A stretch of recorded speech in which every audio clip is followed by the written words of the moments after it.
Hello, and welcome to the first issue of my Sentinels of the Multiverse Let's Play.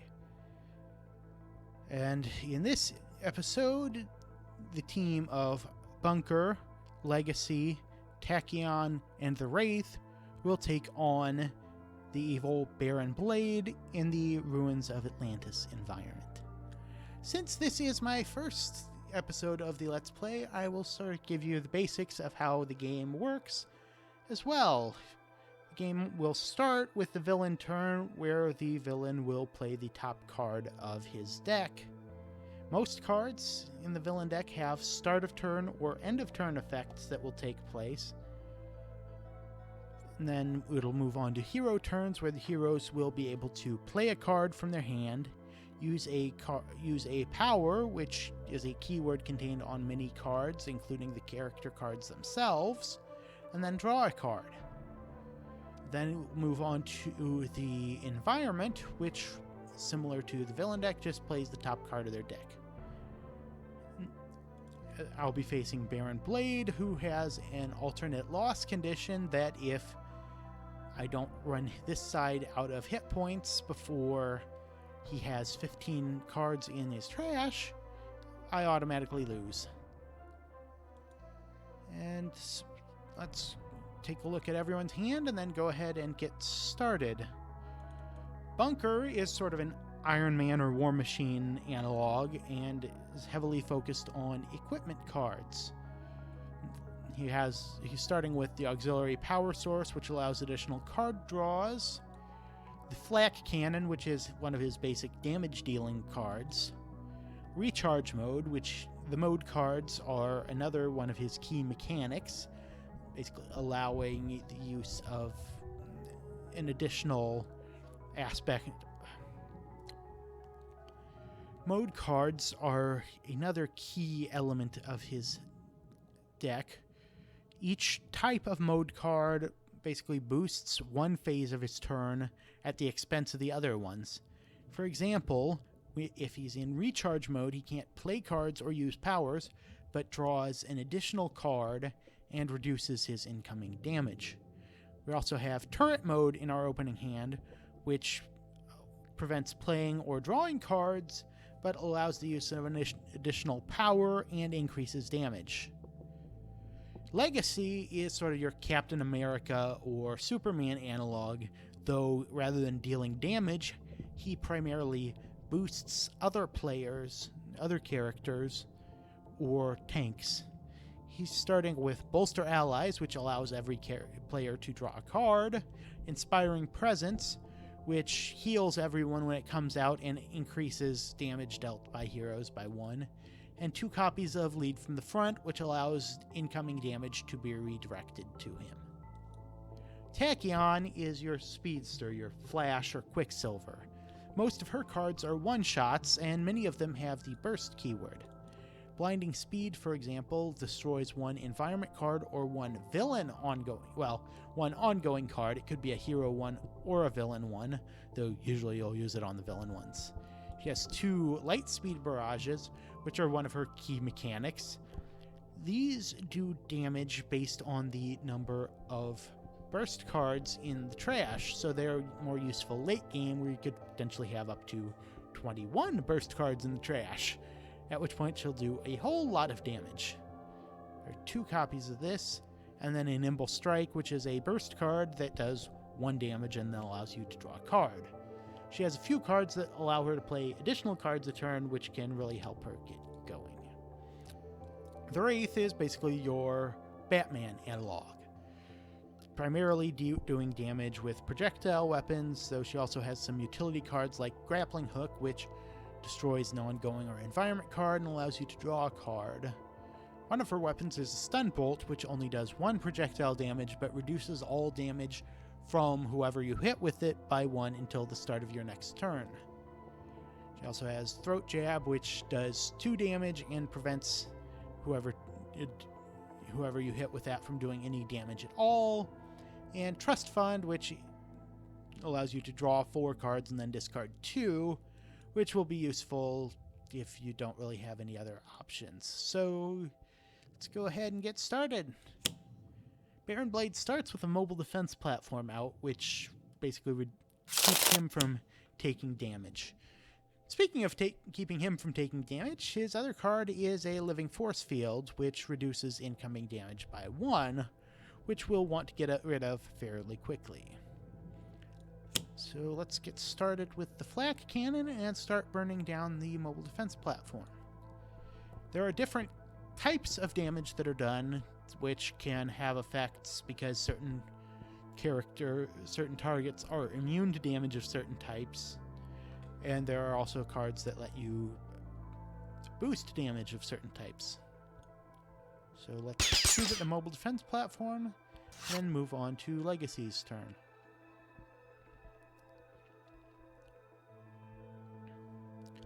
And let me know if I'm sort of going over stuff too quickly, or if the animations are too slow or the sound's off. I haven't done much of this before. Inspiring Presence is a good card to get out early, but since it heals, I think I'm going to wait until at least a couple characters have taken damage first. So I'll lead off with Bolster Allies and allow it to choose for me rather than saying I want to draw the cards in a specific order, though the order can matter sometimes.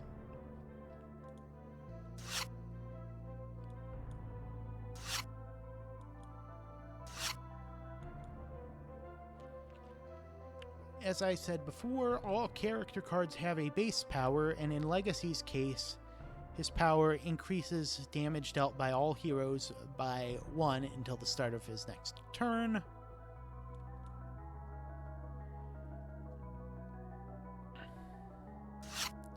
And as you might have noticed between last turn and this turn, there are 2 ways to activate a power. Either single-clicking a card to activate and then choosing the power above, or double-clicking the card to look at it full size and then clicking play card or use power.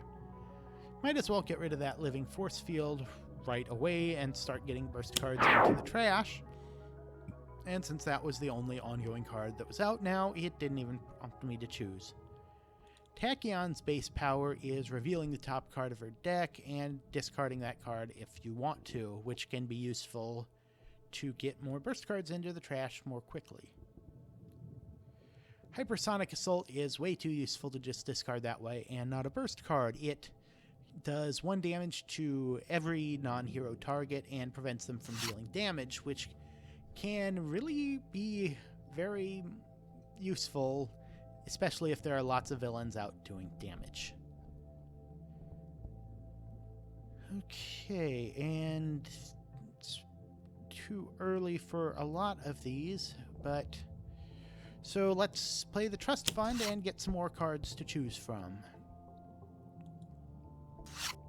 Grappling Hook, another Stun Bolt, Razor Ordnance, which is basically her equivalent of Bunker's flak cannon, and Infrared Eyepiece, which allows manipulating the top of the villain deck, and is also key to unlocking the variant hero card for the Wraith, so I'll keep that. Suture Self, beyond being an interesting pun, is a healing card, which we don't need at the moment, so I'll discard that. And I'll go ahead and discard 1 of the Stun Bolts. You can have multiple out at a time, but until I get the Utility Belt allowing more powers to be used, I don't really need to. Now on to the Environment turn. And the Environment played Leaking Room, which prevents heroes from playing cards for a round and increases lightning damage. Which Baron Blade has some cards that deal lightning damage, so that could be a problem. Though it looks like it won't be because his minions came out in the Blade Battalion.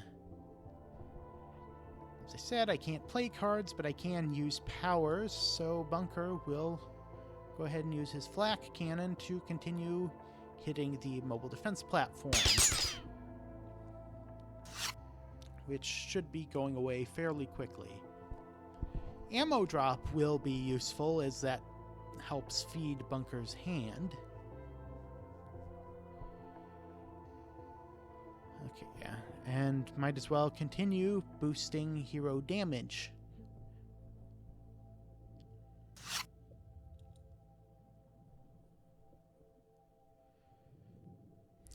Sorry, not really much going on this turn, since I can't play cards. Blinding Speed could be useful, but Wraith has 2 cards to get rid of environment or ongoing cards at the moment, so I'll go ahead and get rid of it.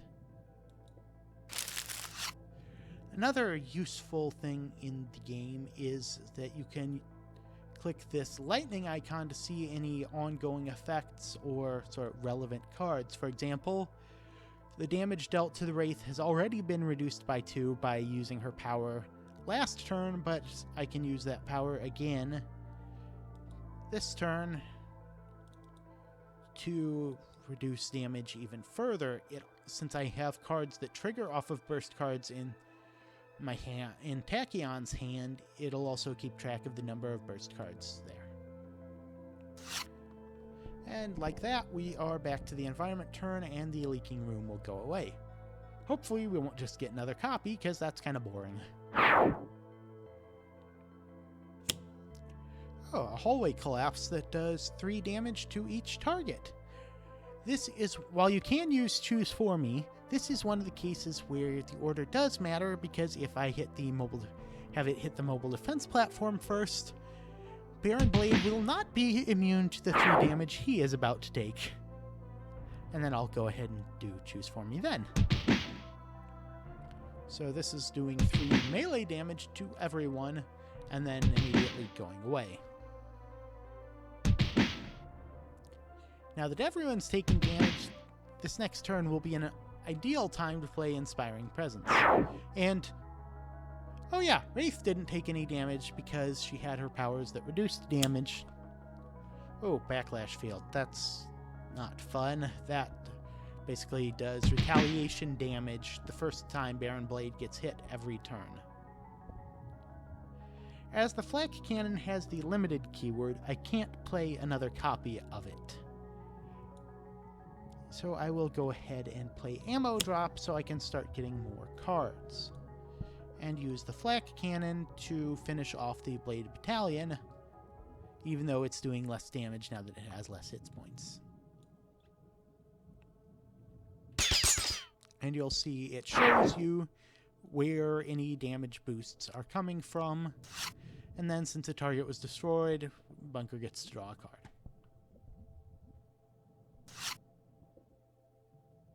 And then another card for the end of his turn.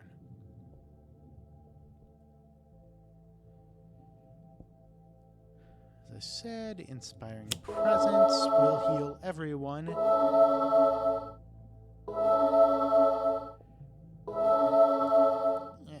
And provide a damage boost so that if I have another card with a power for legacy, such as Motivational Charge, sometimes I might use it instead of his base power of boosting everyone's damage.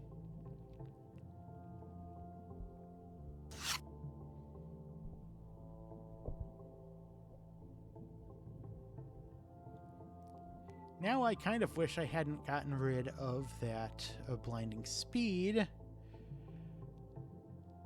However, I could use Hypersonic Assault, which would prevent the retaliation damage, but with only one target, that's kind of a waste. Why not? Show you how some of these interactions happen. So that 1 damage that it typically does becomes 3 from the damage boosts, and then the Backlash Field reacts, but since it's Baron Blade doing the damage, it's prevented.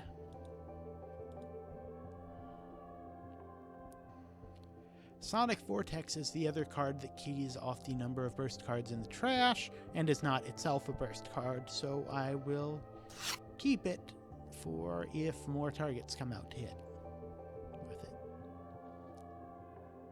And now we are back to the Wraith, and I will put out a Razor Ordnance to... Wait, no. I want to get rid of the... Oh, I don't need to get rid of the Backlash Field yet, since it's prevented from dealing damage. though there is a back option that I could have used. So this is doing 5 damage, so we are on pace to be able to easily reduce this side of Baron Blade to 0 hit points before he gets too many cards in his trash. And the Mystical Defenses come out. Unlike some of the other cards you've seen, which hurt heroes far more than villains, Mystical Defenses just doesn't care and hits everyone. And this time, order doesn't matter, so I will just have it choose for me. And in this case, the Backlash Field would kind of be useful, since it would have been dealing damage to the environment target, not one of the heroes.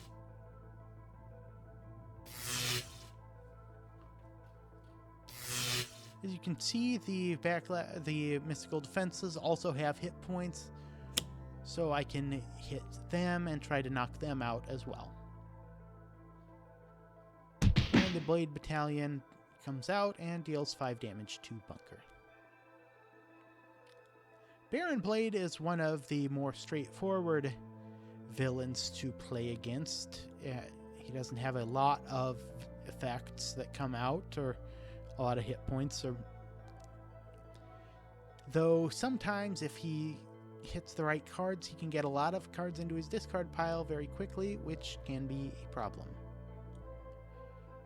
I'll go ahead and put out maintenance units so that Bunker can heal if necessary, though might as well continue to hit Baron Blade while his Backlash Field is not working.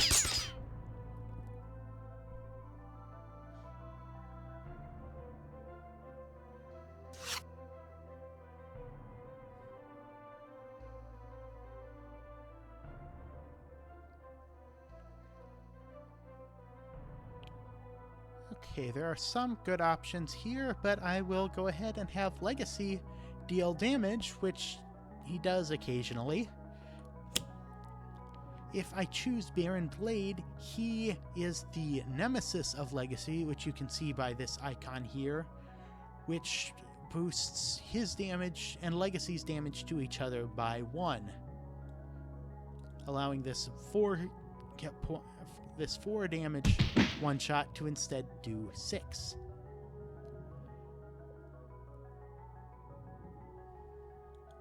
And then use Legacy's base power to boost everyone's damage again. And now the damage prevention by Hypersonic Assault goes away, so left with a bit more of an interesting choice for Tachyon. Let's see, there are 2 burst cards in the trash, so I wouldn't be able to hit all of the targets that are out there. Nimble Strike will do 3, and since I don't have any area damage yet for Wraith, I can use that to reduce the damage the Blade Battalion will do, which will actually cause the Mystical Defenses to destroy him before he can do damage again. And draw another card, which is a Synaptic Interruption, which can redirect damage, which will be useful later on if there are targets that start doing a lot of damage. Pushing the Limits is one of Tachyon's cards that allows her to play more cards and draw more cards, so that's worth not discarding. I almost clicked the discard, at which point I could have showed you how the undo button works. And now, we don't want to have that Backlash Field there to worry about anymore. So I'll go ahead and get rid of it, though getting rid of the Mystical Defenses would be an equally valid choice. And since that's a villain card, Bunker's ammo drop allows him to draw another card.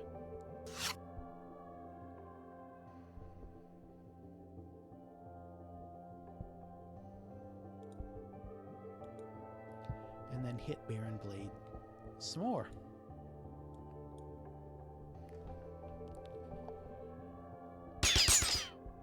I'll need to double check on his turn, but I believe Bunker has the cards he would need to unlock his variant now, so I'll probably go ahead and do that this game, assuming I'm not misremembering. So now the Atlantean Font of Power comes out, which I can hit the Meanwhile button to just view what's going on before making my decision there. And at the end of the villain turn, it'll play the top card of the villain deck and then the top card of each hero deck before going away, which can either really hurt or really help depending on what comes out. And I'll go ahead and choose for me for the mystical defenses again. And that destroys the Blade Battalion and allows the ammo drop to draw another card for Bunker.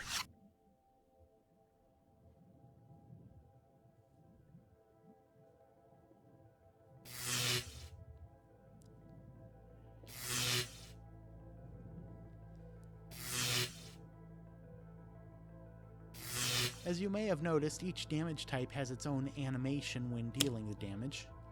And Baron Blade's one-shot comes out, allowing him to do damage to both the target with the lowest and highest hit points.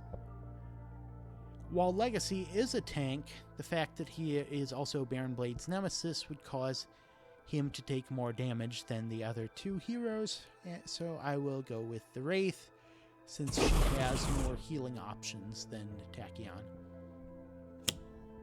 And Bunker gets External Combustion, which does more damage to him, but will let him do damage to... Oh, 4 more damage to him. And as you can see in the background here, his portrait changed to reflect the fact that he is heavily damaged. And I'll go ahead and choose for me to do 5 damage each to Baron Blade and the mystical defenses.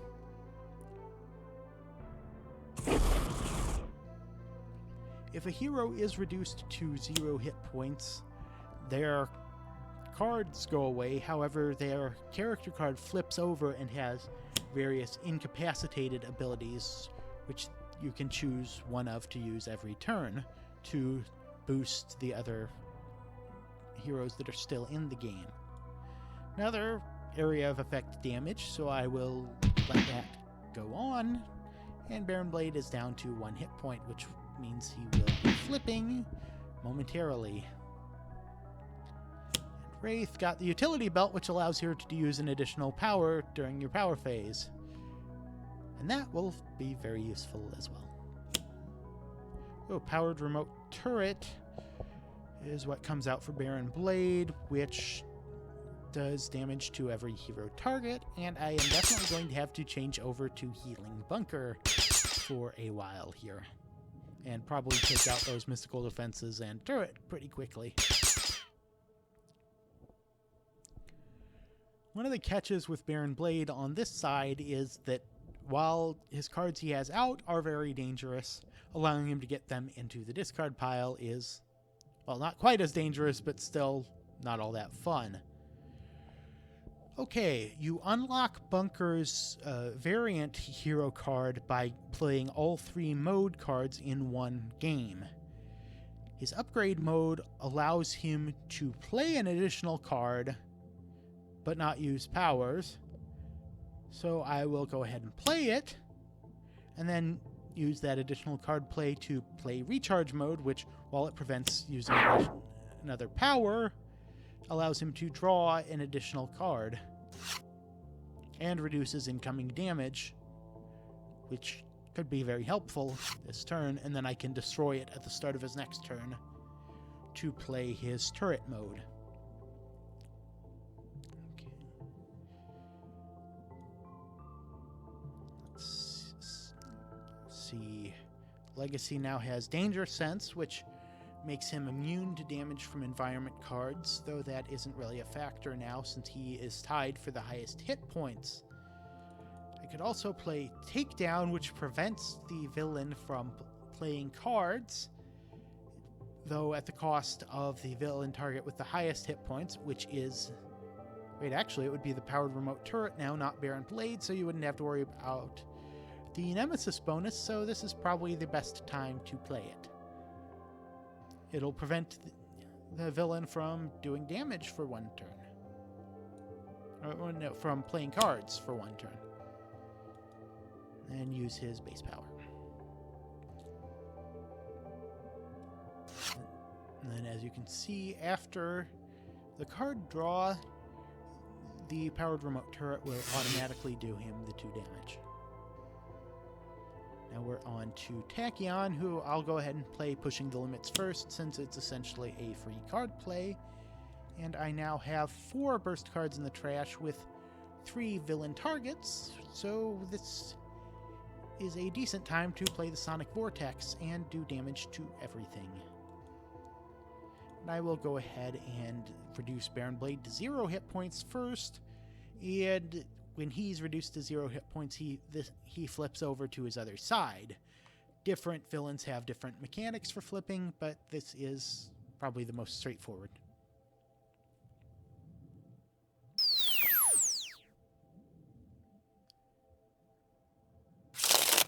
And as you see, I can't choose him again. And since this does damage to a specific number of targets, rather than every target, I don't have the choose for me option down here. If for some reason I wanted to do damage to a hero target, I could click show all targets and view them as well, which can be useful if you have cards allowing damage redirection. So if I played that Synaptic Interruption and then played Sonic Vortex next turn, that would have allowed me to do... Actually, would have allowed me to do more damage to Baron Blade. So both the Mystical Defenses and Powered Remote Turret are just about gone, and the Mystical Defenses, if I don't destroy them, will destroy the Powered Remote Turret for me. And I will not discard this Pushing the Limits, because then I can allow this one to destroy itself rather than doing damage to Tachyon, and then just play the extra one.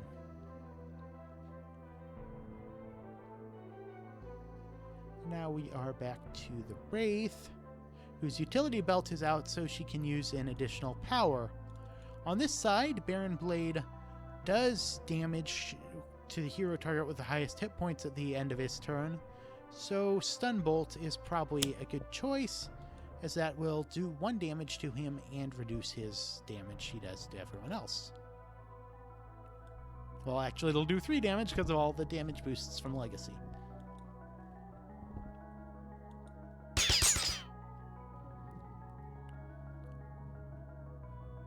And then while it is...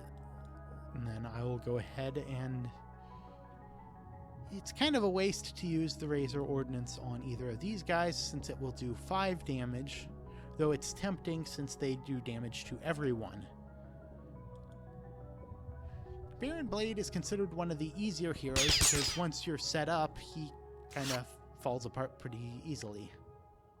Though, as I've said, if he gets a lot of cards in his discard before he flips, he can still be pretty dangerous. And now the Kraken came out, who targets the non-environment card with the lowest hit points. Unfortunately, the Mystical Defenses trigger first, because they came into play first, so the Powered Remote Turret will be gone, and the Kraken will hit Bunker, who is definitely going to need to heal up after this. Fortunately, he has that damage reduction going from his mode card, so he won't be completely knocked out. Unless Baron Blade plays a card which hits him.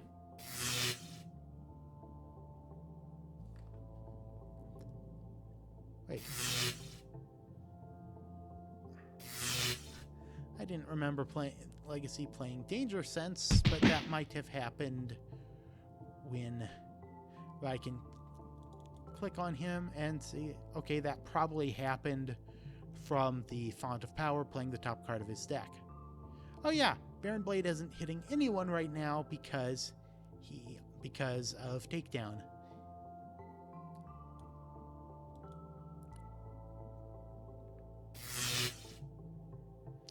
And just goes straight to his end of turn. Now, I will choose to destroy the recharge mode so I can play another card this turn. which will be turret mode, which unlocked the GI bunker variant, which allows him to select a target and make damage to that target irreducible until the start of your next turn, which will be really useful against the Grand Warlord Voss villain. And now I can use 2 powers, and outgoing damage is boosted by an additional 1, so the flak cannon will do 6 damage to Baron Blade.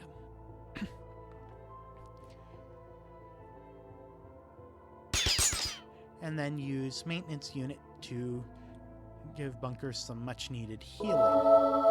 I could potentially get Baron Blade down to the point where the Kraken will finish him off, though I kind of doubt it given how low bunker is at the moment.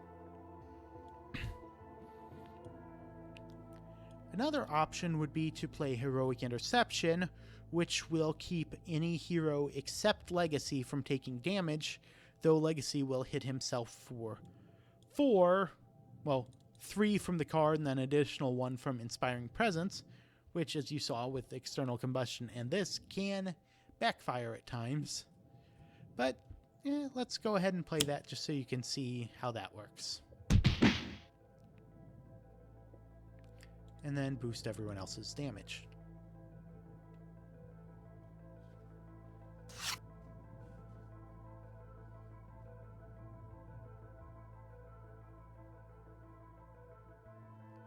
So I can either have Tachyon deal herself 2, or actually 4, sonic damage, or destroy this pushing the limits, which currently allows me to play an additional card and draw an additional card.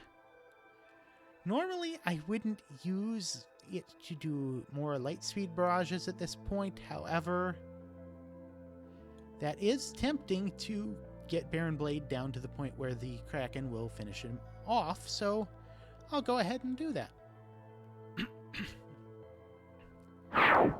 Oh, wait, I can't do that because of the Heroic Interception. But hey, now you see how that works, so not all bad. Might as well play the other pushing the limits anyways. And then light speed barrage for, I believe, 6.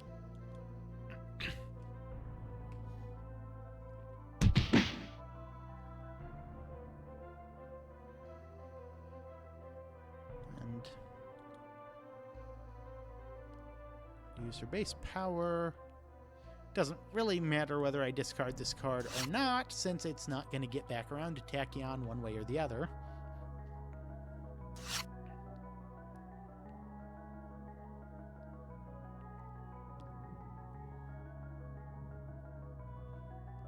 And actually, Wraith will be able to finish Baron Blade off regardless, but let's use her Inventory Barrage card.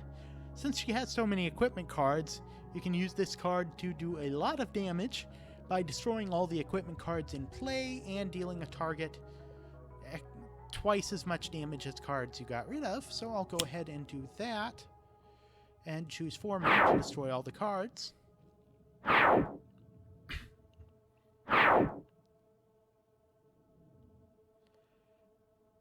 And I could hit the Kraken, but I might as well hit Baron Blade instead. That will actually finish him off. I was hoping to get him down to low enough where the Kraken would, but this works too.